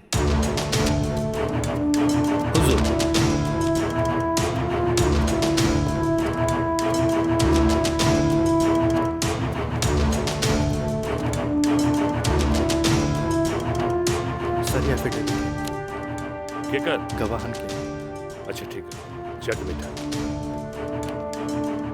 मिलॉर्ड, असल में ये एक अमीर आदमी के प्रताड़ित करे वाला केस है। साथ में पढ़े वाला 2 बालिग दोस्त के आपन मर्जी से हम बिस्तर होए के केस है। I object my lord. हमार फाजिल दोस्त एकदम बेकार का बात कर रहल बड़न। सच्चाई तो यही है कि हमार मुवक्किल काजल का बिया राजा के साथे बाकायदा मंदिर में भैल रहे,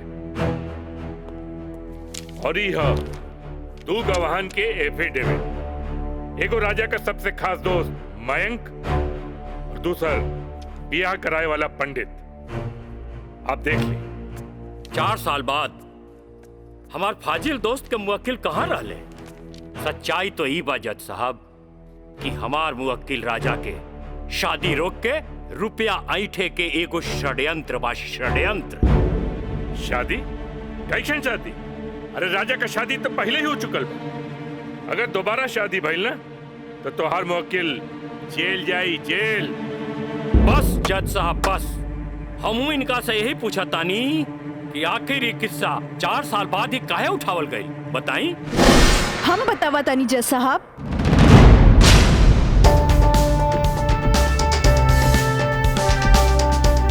हम बताई।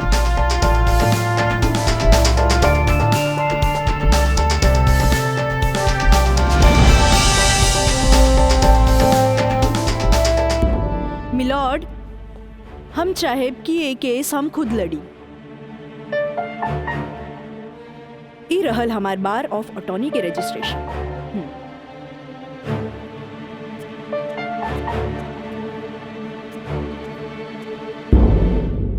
Okay, you can proceed. Thank you sir. आशीर्वाद दी। खुश रह। जा।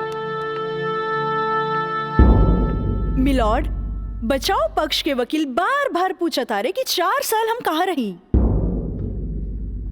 मिलॉर्ड, 4 साल इनके मुवक्किल राजा जैसन तमाम मुजरिमों के सजा दिलावे खातिर ई चोंगा बहुत जरूरी रहे।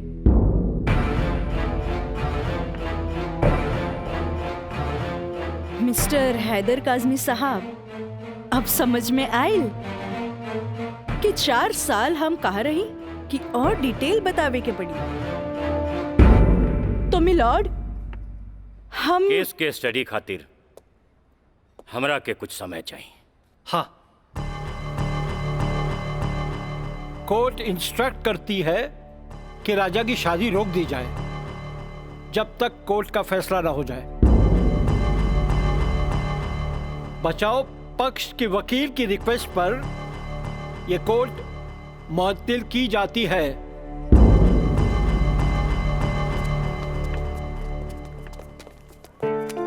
बहुत सही किया। देख के घबरा गई, तुरंत चल गई। बहुत अच्छा। ए वकील साहब, कोर्ट से समय काहे ले लेनी हो? तका करती तू हमरा के बतेबो ना कैला कि लड़की खुद वकील बिया। अरे तय से आपके का फर्क पड़ी? तू का समझबा कि हमरा का फर्क पड़ी? वो लड़की के आईपीसी आदि कानून के सब धारा मालूम हुई। एक खातिर हमरा के जीरा में सावधानी बरते के पड़ी। खैर तू चिंता ना कर, अब अगला तारीख लेवे दा हमरा के।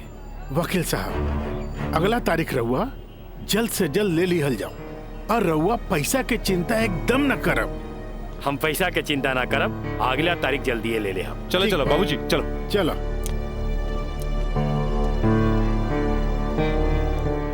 हेलो, हाँ, अब फिक्र करे के बात नहीं के। अरे तहार काम हो जाई, हम समझ गए नहीं, एकदम में समझ गए नहीं। हाँ,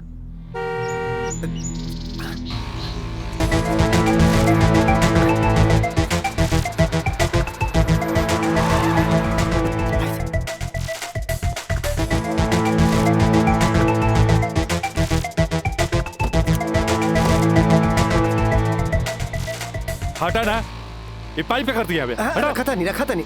हाँ,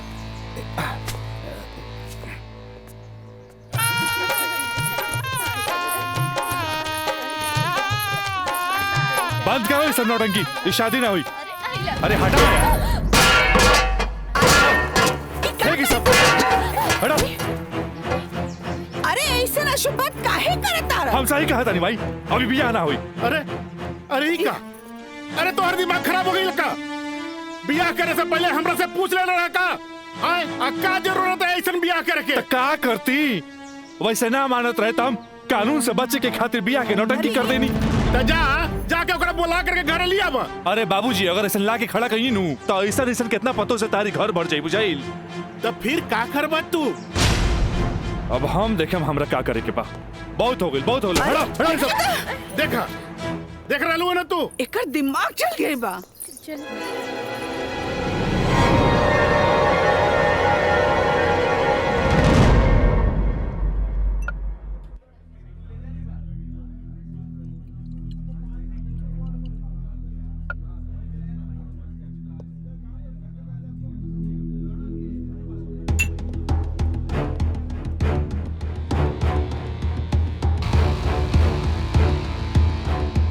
बोला राज, का बात बा? पहले पेट तो पी। बहुत दिन का बाद मिलल बा।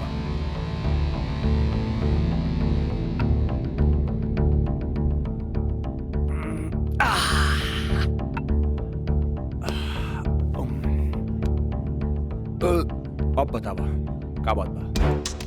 मयंक,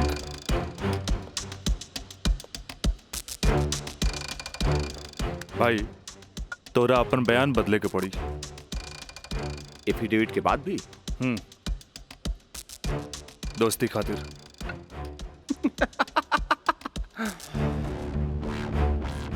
अब बयान देने का कीमत काजल 50 लाख लगल गया। बयान बदले के बाद बयान बदले का कीमत 1 करोड़। 1 करोड़? यस, 1 करोड़। कहे से कि हमरा काजल से ब्याह करके सेटल भी होके के बाद, और हम तोरा जैसा अमीर त नहीं की।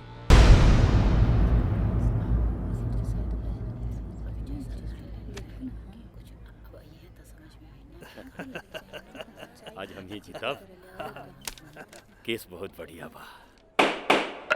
Order order. बचाव पक्ष अपनी बात रख सकते हैं। योर ऑनर, बचाव पक्ष के हमार मुवक्किल राजा के हम कटघरा में बुलावल चाहब। ओके, यू कैन।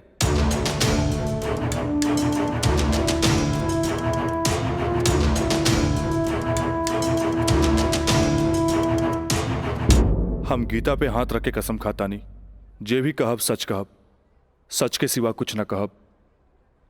हाँ तो मिस्टर राजा, आप अपन बचाव में का कहल चाहते नहीं? जज साहब, हम ये बात माना तानी कि हम और ये काजल कॉलेज के दिन से एक दूसरे के चाहता नहीं। अपना अपना मर्जी से हम दोनों भाग के शादी भी मंदिर में कर लेनी।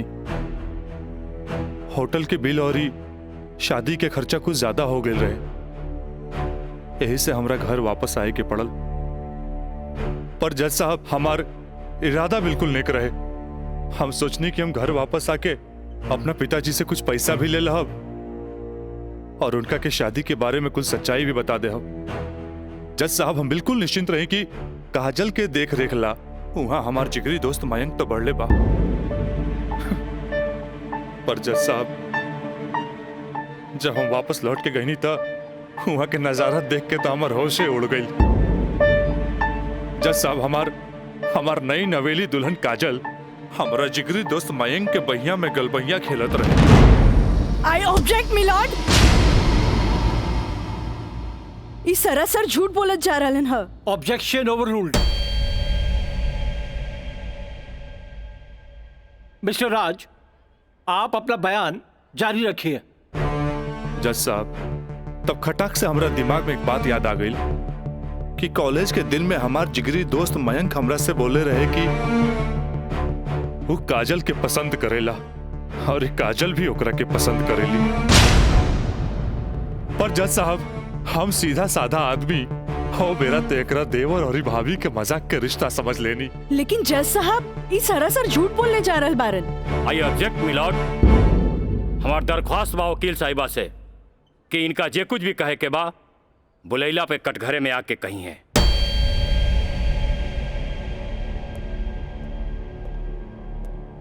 आप कंटिन्यू कर सकते हैं मिस्टर राज। जज साहब, कोई भी आदमी अपना बीवी के केहू दूसरा के बहिया में देखी तो ओकरा मन मस्तिष्क पर का गुजरी, ये आप अच्छे से समझ सकीले जज साहब। मिलॉर्ड, इस सरासर झूठ के पुलिंदा आपके सामने रखल जा रहल बा। कोर्ट के गुमराह करे की कोशिश कइल जा रहल बा। तया पानी ना कोर्ट के सही रास्ता दिखावे वाली। अरे घबराई ना, जल्दी ही रहुओ के बयान देवे के समय मिली।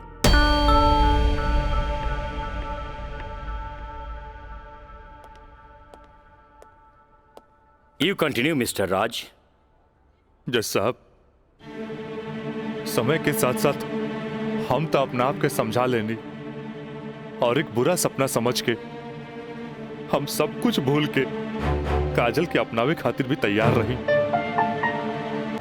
हम आज भी काजल के अपन धर्म पत्नी मानी ले, अपन धर्म पत्नी मानी ले हम काजल के। That's all, my lord। हम चाहब कि वकील साहिबा काजल सिन्हा के कटघरे में बुलावल जाए, वो भी वकील के तौर पर ना, मुद्दई के तौर पर। इजाजत है।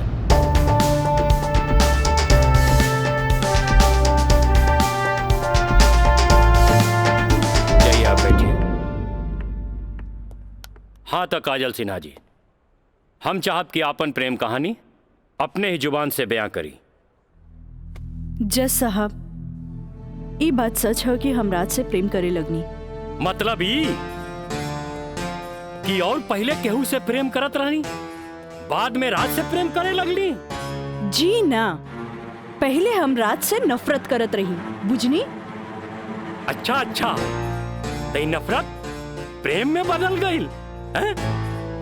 जज साहब, हम अपन मर्जी से ब्याह खातिर राजी हो गई नी और माई बाबूजी के बिना बतैले ब्याह कहनी, जे बहुत बड़ भूल रहे। ब्याह कहनी? तो सुहाग रात तो मनैले होई बुना। आई बताई मर्जी से कि बिना मर्जी से मनैले रहलू? वकील साहब, दुनिया की हर लड़की जब अपन मर्जी से बिहाईली तो उस सुहागरात भी अपन मर्जी से ही मनावेली। ना, हम ए से पूछत रही कि जब सुहाग रात मनावत रहलू तब बगल के कमरा में राज के दोस्त मयंक रहलन ना। तका भइल, मयंक के हम शुरू से देवर के तौर पे देखत रही। अरे देखत भी रही कि मानत भी रही? मानत भी रही वकील साहब, मानत भी रही। जज साहब, यहाँ तक की कहानी तो महज एक कहानी बा जे हर लड़की के जीवन में आवेला। बाकी सेक्शन 420 तो यहाँ से शुरू हो गई कि एगो पति विश्वास में लेके अपन पत्नी के देवर के संगे छोड़ के चल जाला और उहे देवर अपन भाभी के इज्जत के तार तार करे में हर मुमकिन कोशिश लगा देला। बेचारी औरत कैसे भी अपन इज्जत और जान बचा के भाग चलेली और फिर पति मिल जाला और वही कहला कि जे कुछ भी भइला ओकर नाम अब तू रेप तो ना दे सकेलू, काहे कि वो शादी के बाद भइला।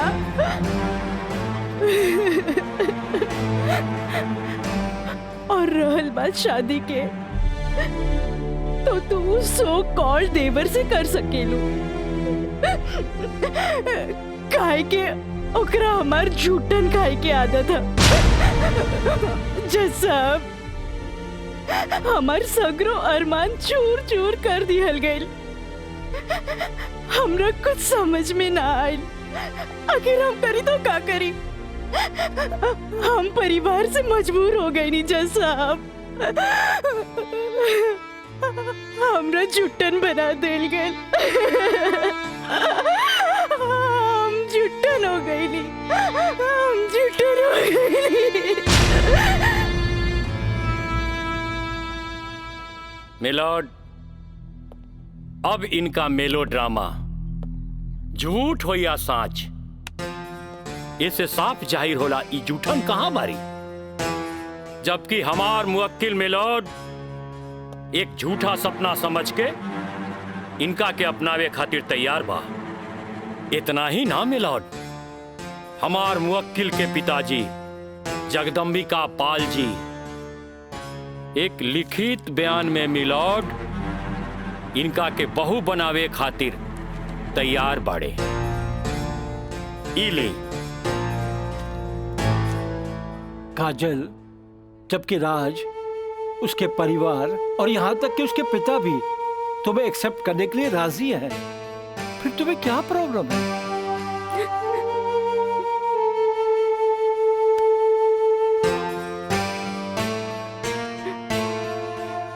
तुम बोलती क्यों नहीं हो? कुछ तो बोलो। मिलॉर्ड, वहाँ मर जान के खतरा है। वाह मिलॉर्ड वाह, जौन परिवार के जिला जवान में रिस्पेक्ट बा, जौन परिवार पर आज तक कोनो क्रिमिनल केस नहीं थे, वो परिवार के साथ इनकर जान के खतरा बा। Now picture is very clear milord. जज साहब, हम वकील साहब से ई पूछे के चाहतनी, जब इनकर मुवक्किल और उनकर पूरा परिवार वो लड़की के एक्सेप्ट करे के रेडी बा, तब उनकर घर में दूसर शादी की तैयारी काहे चलत रहे? हमरा त लागता कि ई लोग कानून के अंधा समझ के ओके बेवकूफ बनावे चलल बा। आज के लिए कोर्ट मुअत्तल की जाती है। The court is adjourned for further dates.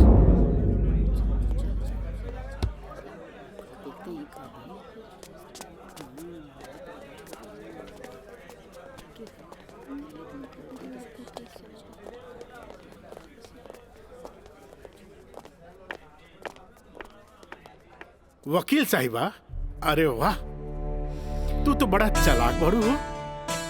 Affidavit करवा के मयंक के तू अच्छा यूज कैलू। आपके के कह दलस कि कोई वकील के सबूत इकट्ठा करे खातिर चालाक ना होके के चाहिए? बाकी चालाकियों में भी हम तोहर बापे निकला। और अगला डेट में दूध में ऐसा पानी मिलाई देखते रह जाबो। चलो बाबूजी। देखो काजल जी, कल कोर्ट में उनके वकील ने जो बहस की, ये एक केस है 99 दिल्ली का। तुम्हारे केस से बहुत कुछ मिलता जुलता है। जी सर। और इसमें उसके पक्ष में फैसला हुआ था। मैं इसको अंडरलाइन कर दे रहा हूँ। ओके। हाँ। तो ये पॉइंट जो है, ये पॉइंट ध्यान से पढ़ लेना। जी सर। और कल तुम्हारी बहस में ज्यादातर ये बातें होनी चाहिए। ओके। समझ गई ना मिथिलेश? जी। थोड़ा ध्यान रखना, ये सारे पॉइंट्स इसके दिमाग में बैठ जाने चाहिए, क्योंकि सारी बहस इसी पर होनी है। जी। कल की बहस बहुत इंपॉर्टेंट है। जी सर। ये बुक ले जाओ, अच्छी तरह से इसकी स्टडी कर लेना। जी सर। ठीक है, जाओ बेटा। Thank you sir. God bless.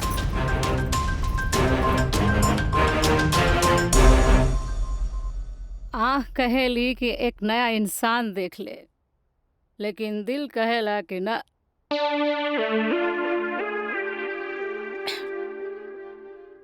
कि वह शख्स एक दिन लौट के जरूर आए।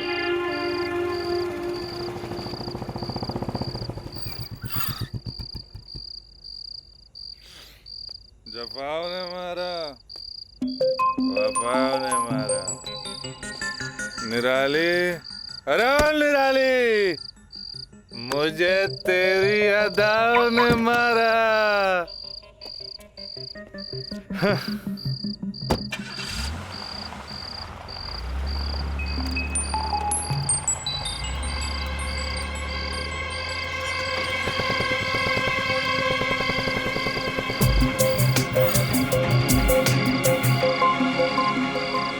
राज यहाँ प्रोस्टिट्यूट एरिया में?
कैमरा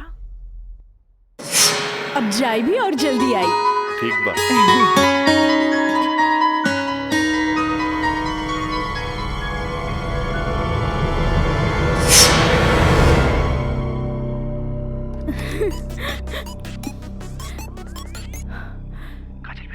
हाँ काका, काजल बोला तानी। काजल बिटिया, काम हो गई। काम हो गई काका? जल्दी से 3 कोनवा पर आ जा। ठीक है काका, आवतानी।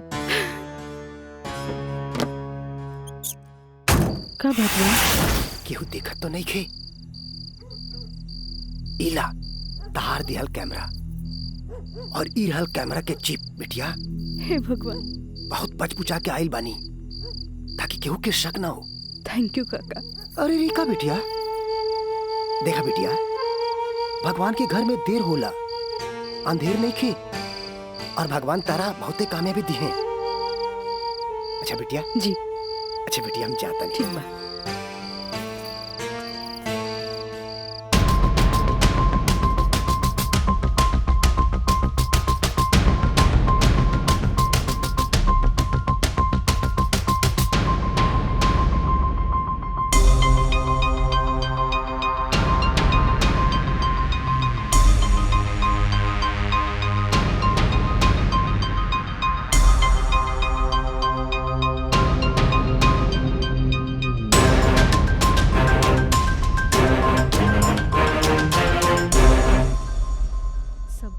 दे देनी हाँ। बाकी सर आ गए।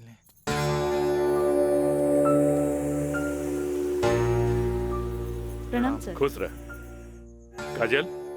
वो लोग समझ ले रहन की तमाशा होई, बाकी तू चुप रह के बाजिए पलट देलू हैं। तू जौन भी सबूत हमरा के देले रहलू हम सब स्टडी कर ले बहुत सही है। I am proud of you बेटा। Thank you sir. God bless you. Mithilesh ji कल कोर्ट पे मिले जाए। ठीक बा सर। ठीक है चलो। प्रणाम सर।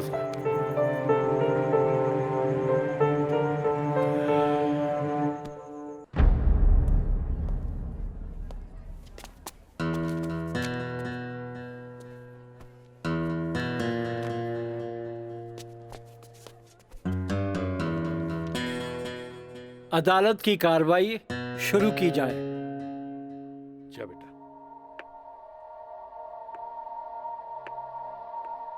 मिलॉर्ड, असल में ई केस एगो अय्याश अमीर आदमी के अय्याशी के केस है। साथ में पढ़े वाली छात्रा के अपन अय्याशी के जाल में फंसा के ओकर असमत से खेले के केस है। I object my lord. हमार वकील साहिबा के शायद दिमाग खराब हो गई बा जी। हमार मुवक्किल पर बेबुनियाद घटिया इल्जाम लगा रहल बाड़ी। मिलॉर्ड, जेकरा ई घटिया और बेबुनियाद इल्जाम कहतारे ओकर बुनियाद हा। हम चाहे कि इनकर मुवक्किल राजा के कटघरे में बुलावल जाए। इजाजत है।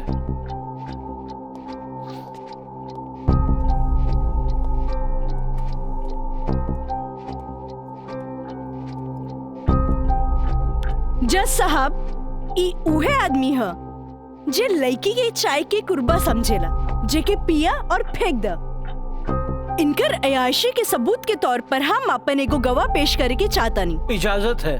Thank you.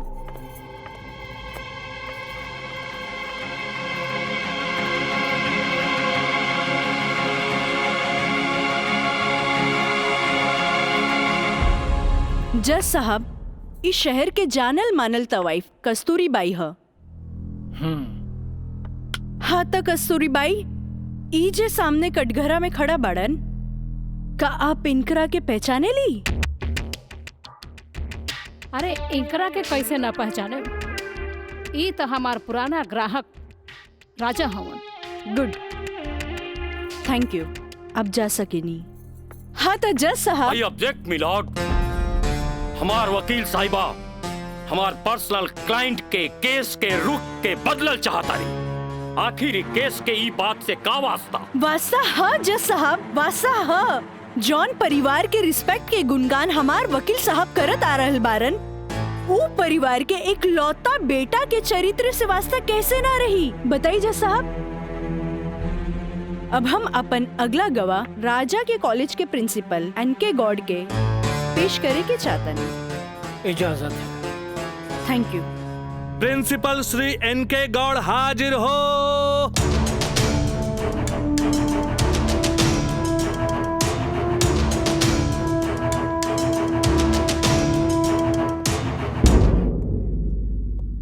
हाँ तो प्रिंसिपल साहब, आपकी कॉलेज की एक छात्रा काजल सिन्हा के साथ जब ई शख्स सरेआम छेड़खानी कैलस और जब वो आपसे रिपोर्ट करे के बाद पुलिस में जात रही, तब आप का कहनी? हम ओकरा के पुलिस में जाए से रोकनी और राज के हिदायत देनी कि आपन आदत से वो बाज आवे, काहे कि हम ना चाहत रही कि रसूखदार परिवार पर कोई आँच आवे। Thank you. नोट किया जाए मिलॉर्ड। रसूखदार सुनल गई ना जज साहब? हमार वकील साहब के हिसाब से जॉन परिवार पे एक भी क्रिमिनल केस ना हो। हुई भी तो कैसे? खैर, अब हम सबूत के तौर पर इस रसूखदार परिवार के एक लौता बेटा के जिगरी दोस्त मिस्टर मयंक के पेश करे के चाहतानी। इजाजत है। गवाह मयंक हाजिर हो।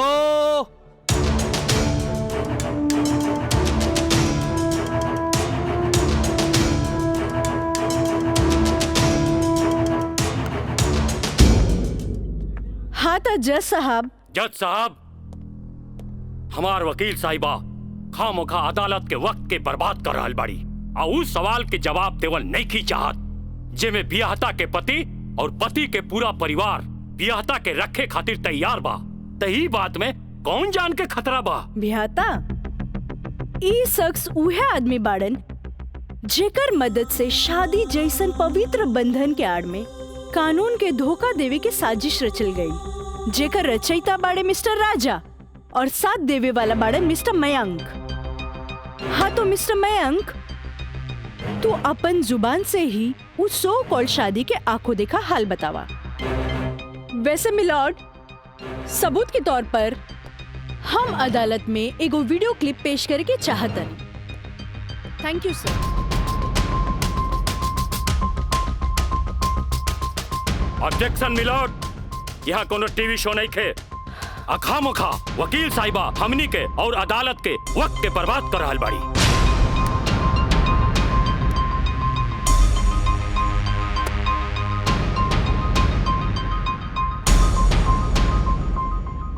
जज साहब, वीडियो क्लिप में साफ दिख रहल बा कि दुल्हा दुल्हन के दाएं बाएं ना बल्कि आमने सामने बैठाल गईल ह, जे हिंदू रीति रिवाज से बिल्कुल गलत बा।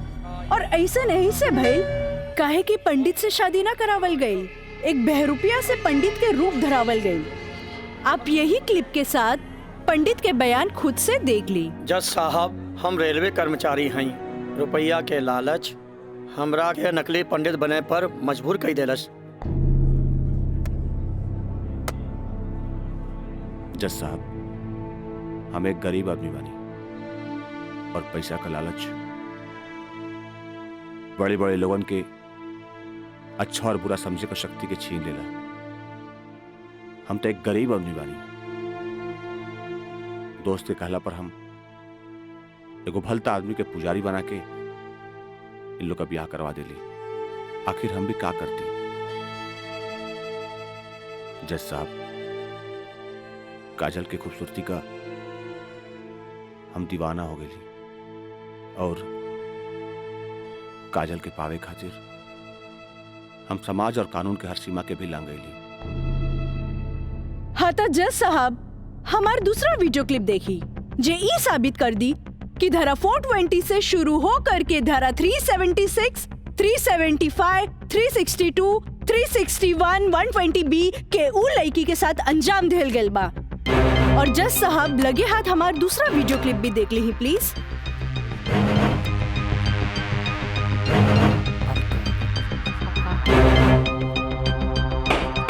Order order.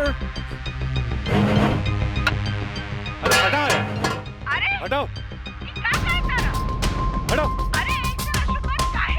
हम सही कहा था भाई, अभी बियाह ना हुई। तोहरा के बियाह करे के कौन कहले रहे? त का करती? वैसे ना मानत रहे तो हम कानून से बचे के खातिर बियाह के नौटंकी कर देनी। जाके ओकरा बुला के घर लिया। अरे बाबूजी, अगर ऐसे ला के खड़ा गई नू तो ऐसा कितना पतों से तारी घर बढ़ जाई बुझाई।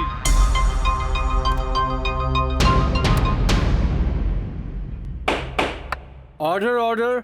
सारे गवाह और बयानात को मद्देनजर रखते हुए अदालत इस नतीजे पे पहुंची है कि मुजरिम का मकसद पहले से ही धोखाधड़ी से कहीं आगे था,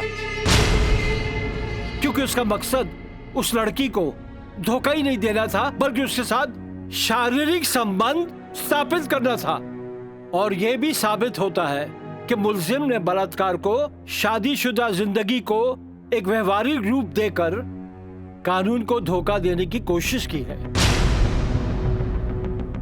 इसलिए अदालत धारा 420 से बढ़कर इसे 376 एक रेप केस करार करती है और साथ ही महंग को इस अवैध कार्य में साथ देने के लिए धारा 120 बी को अदालत मुकर्रर करती है। धारा 376 के तहत मुलजिम राजा सिंह को 9 साल एवं उसके साथी मयंक को धारा 120 बी के तहत 4 साल बामुशक्कत कारावास की सजा देती है और पंडित देवी दत्त को नौकरी से बर्खास्तगी के साथ आईपीसी 34 एवं 120 बी के तहत 2 साल की सश्रम कारावास देती है और अदालत जगदम्बिका पाल सिंह जैसे हर अमीर बाप को यह हिदायत देती है कि पुत्र के मुंह से उनके उल्टे सीधे कारनामों में बेटों का साथ न दे। और इन्हीं फैसलों के साथ अदालत आज बर्खास्त की जाती है। Thank you.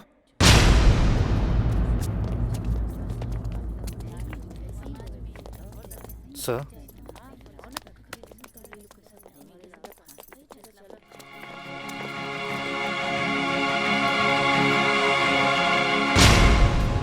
ए बेटा, हम तोरा बिना हम कैसे जियब रे? ए बाबूजी हम आज बात जान गए नहीं कि झूठ कितना भी ताकतवर क्यों ना होके सच के आगे हमेशा छोट पड़ जाला। एक औरत अगर अपना आदमी के बना सकेली तो वह औरत अपना आदमी के बर्बाद भी कर सकेली। बाबूजी हम कबो औरत जात की इज्जत न कईनी, उनका के अपना पाव के जूती समझनी, पर हम भूल गए रहनी की जन धन दौलत पे हम इतना घमंड करी ले। बाबूजी वो तो एगो लक्ष्मी के रूप है। बाबूजी हमारी गलती माफी के लायक तो नहीं खे, पर हो सके तो हमरा के माफ कर दे। बेटा, तुहारी पश्चाताप के आंसू में तुहार पाप सब धुल जाई रे। चलिए इंस्पेक्टर साहब। Kajal, congratulation, I am really proud of you. Congratulation तो हमरा के बोले के चाहिए, काहे कि जीत हमरा लिए अकेले पॉसिबल ना रहे जे आप हमार साथ ना देती। Good, I am really proud of you Kajal. Thank you sir.